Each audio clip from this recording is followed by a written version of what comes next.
laki ng bahay mo, Johnny, at nakatsinelas ka pa.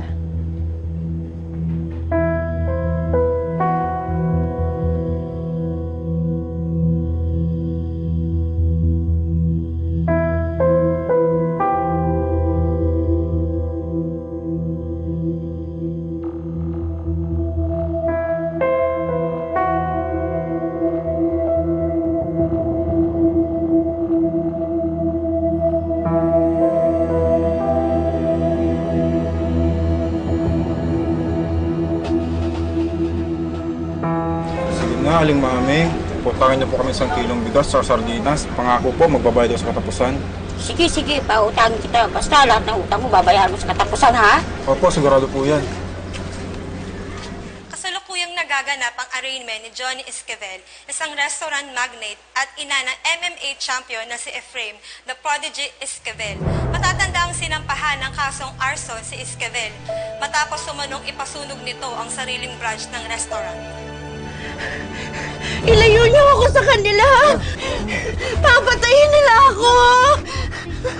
Utang na loob! Parang awa mo na! Ilayo niyo ako sa kanila! Papatayin nila ako! Papatayin nila! Habulin natin! Asan na yung mga yun? Bakit biglang nawala? Sabi ni Doc, baka sa 1 linggo daw i-discharge si Itay. Sana lang huwag lumalayo yung lagay niya pagdating sa kulungan. Basta kung kinakailangan dalawin natin siya araw-araw, gagawin natin. Para masiguro natin na okay kontrol ng ano. Salamat, Kiko.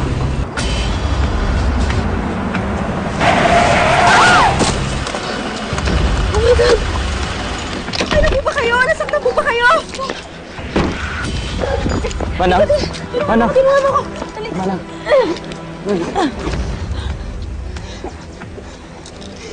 Manang! Okay na po ba kayo? Manang! Manang! Manang!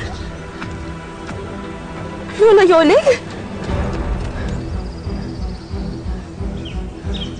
Lola!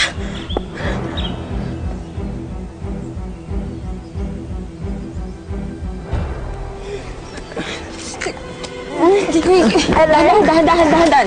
Aray! Lola, ano po kayo? Kilala niyo siya? Opo, kami po ang nag-aalaga kay Lola. Natagpuan namin po siya sa may pangpang at walang malay. Naawa po kami sa kanya kaya dinala po namin siya sa bahay. Nung nagising po siya, lagi nakatulala. Hindi kumikibo. Nakatingin lang po sa malayo. Aray ko po. Ano kung nangyari sa'yo? Na-aksidente ko ba kayo? Maraming salamat, Santina, sa pagtulong mo. Naabala ko pa kayo ngayon ng kaibigan mo. Wala po yun, Lola Yolen. Gusto ko lang po sanang ibalik yung kabutihan na pinapakita niyo po sa akin noon. Kamusta sila Johnny? Sila Efraim? Medyo hindi po maganda yung mga nangyayari. Pinabaril po ni Tita Johnny ang tatay ko. Naku, Santina, hindi magagawa ni Johnny yun. Kilala ko ang pamangkin ko. Parang anak na ang turing ko sa kanya. At hindi niya kayang makasakit ng kahit na sinong kapwa niya. Hindi niya magagawa yun. Kapag mabuti-buti na po yung pakaramdam ninyo, papasundo ko na po kayo. Salamat ka.